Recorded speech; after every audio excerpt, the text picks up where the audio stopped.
Everybody, it's Coach Rob. Welcome to another Coach's Log here at Pause Performance Coaching. And it's been a little bit, it's been a kind of a busy time recently between helping some athletes get through the end of this season and even myself doing a little bit of racing. One of the things that comes up pretty frequently in a coach's life, especially those of us that coach and train with power, is the conversation around power to weight or the power to weight ratio. And it's often looked upon as one of those key performance metrics or key performance indicators in an athlete's sporting career. And it's a very simple measure. You just to work it out, you need to divide your max power by kilograms. So if you're here in the United States and you're not metric friendly, all you need to do is convert your current weight in pounds to kilograms. And then you take the power that you're interested in and understanding, because remember, power is in a curve. It is not flat, it's not linear. It has very short, high intensity duration, all the way up to very long, less intense duration. So if you are maybe an ultra athlete or something along those lines, you might be interested in your power to weight in the 60-minute range or maybe even the 2 or 3 hour range. Whereas the vast majority of cyclists are going to be looking at their 20-minute power to determine their power to weight ratio. This is very common across platforms like Zwift. So when you're trying to understand what are the ranges of your power to weight in that, if you're looking for a category 5 or category D in Zwift, you're probably talking about 2.0 to 2.4 watts per kilogram. If you are category 4, category C, you're going to bump that up to around 2.4, 2.5 to 3.1, maybe 3.2. Then when you move into category 3, category B, you're looking at 3.2 to 4.0 watts per kilogram. When we start talking about category 1, category A, or even category A plus, as you start to move into the professional ranks, we're looking at ratios of 5.0 to even greater than 6.0 watts per kilogram. Yes, it is possible for professional athletes to produce just slightly greater than 6 watts per kilogram over 20 minutes and sometimes even longer. I have seen measures in the 30-minute range of 6.1 to 6.4. I know that there's been some doping hunters and things like that that take a look at those numbers and then they shake their head and say that's not humanly possible. I can't make claims to whether that is the case or not, but I have certainly seen the data that shows that these athletes are capable of making those numbers occur. How they got there, I can't really say. I'm going to share also in the show notes a link back to Pause Performance Coaching's website where you can actually go right to our power to weight ratio calculator.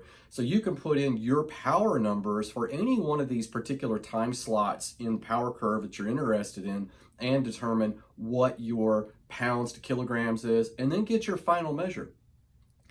The big thing is that when we start talking about improving power to weight ratio, we want to decrease weight, increase power, or decrease weight and increase power.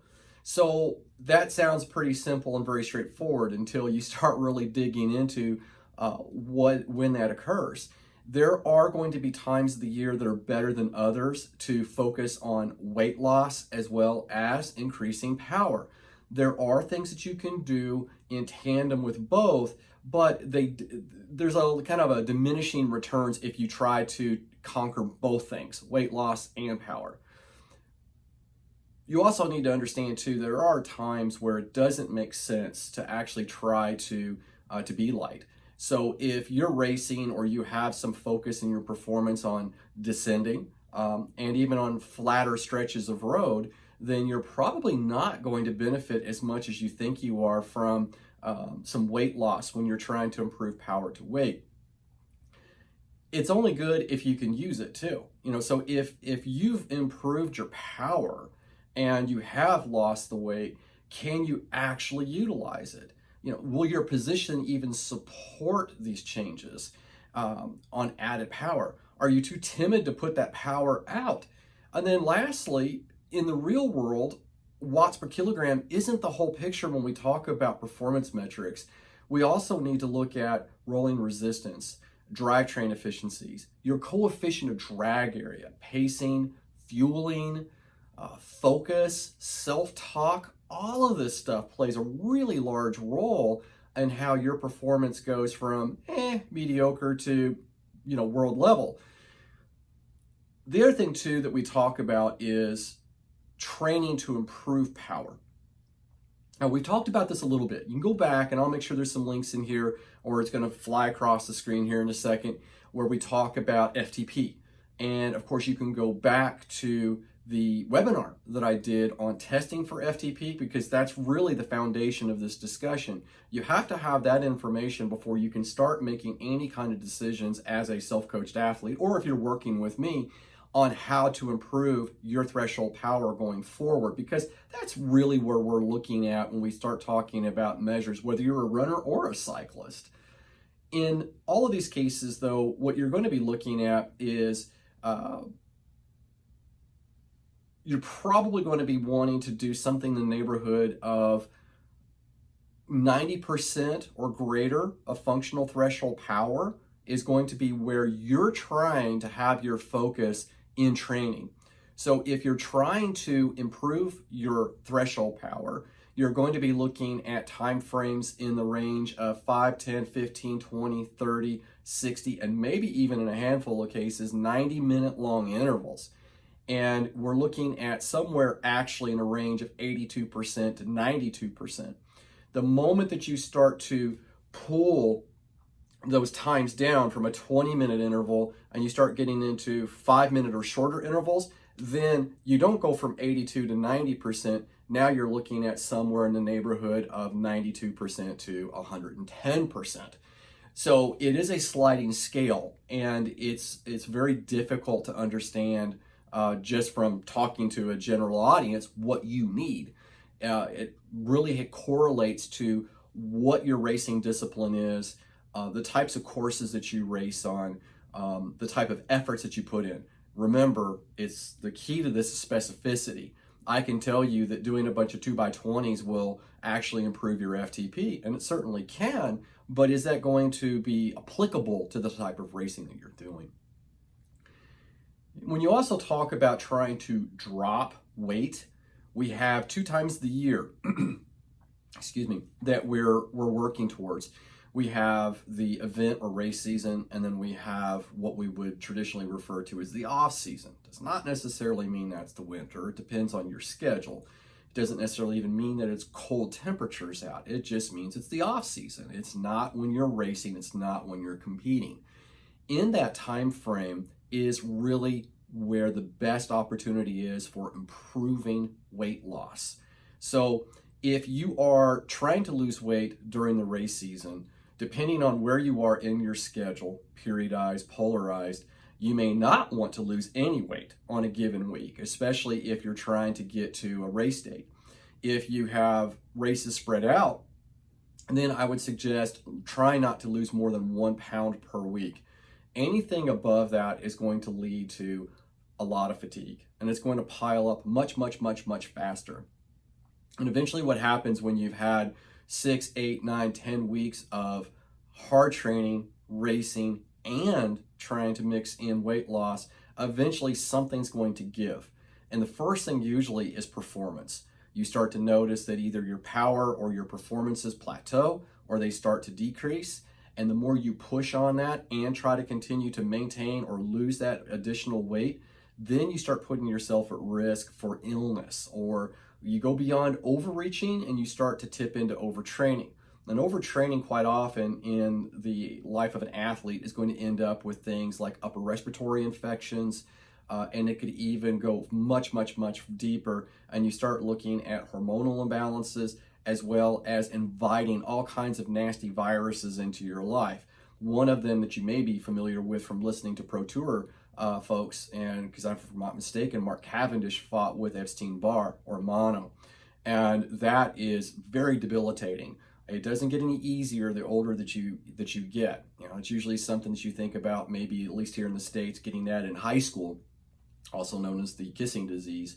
but in those particular cases, it will wipe you out and lay you out. So you've got to be very cautious about when you're doing this.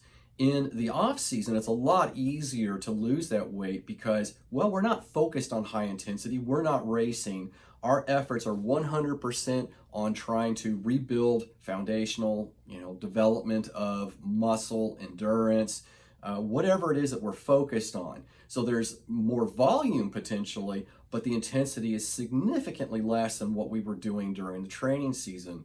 In those scenarios, you could be looking at the ability to lose anywhere from 1 to 2 pounds per week. That's pretty aggressive. When you get up to 2 pounds per week, that's very, very aggressive. And then lastly, what you also want to remember is that if you're focused on weight loss in that time frame during the off season, you want to remember that there is a sweet spot. I know that there's some controversy about, is there truly a training zone? I wouldn't say so much a training zone. If you were to actually take a look at the numbers, you would probably find it's this really narrow window right between zone 1 and zone 2. So it's the top of zone 1 and the very bottom of zone 2. Because when you look at training zones in a scale, it's 1.0, 1.1, 1.2, 1.3, you get the idea. And when you get to 1.9, the next is 2.0. So somewhere between 1.8 and 2.2 is that sweet spot.